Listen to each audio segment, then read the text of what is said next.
مرحبا بكم. تواجد كمية كبيرة من الأزهار متساقطة حول شجرة الزيتون بهذه الطريقة. بعد تفتح الأزهار بحوالي 15 يوم أو أسبوع تجد كمية كبيرة من الأزهار متساقطة بهذا الشكل. يظن أن بعض الفلاح يظن أن هذه هي الأزهار هي قد سقطت ولم تعقد، وبالتالي ضياع محصول كبير من شجرة الزيتون. لكن أنا أقول لك أن شجرة الزيتون تبدأ الآن عندما تقوم بإسقاط هذه الآثار فهي تقوم بعقد الثمار، تجف الزهرة وتسقط الأوراق وتبدأ بظهور الثمرة.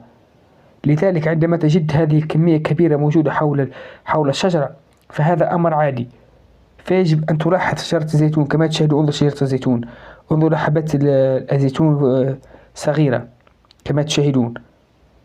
هذا بدأ عملية عقد الثمار.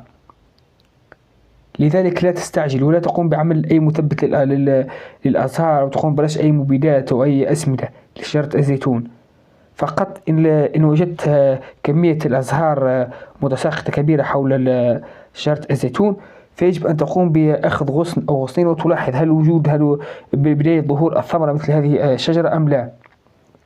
إذا وجدت هذه الثمار فإن شجرة الزيتون بدأت بعقد الثمار. ليس بالضروري أن عندما تجد أزهار متساقطة فيعني أن العقد لم يتم.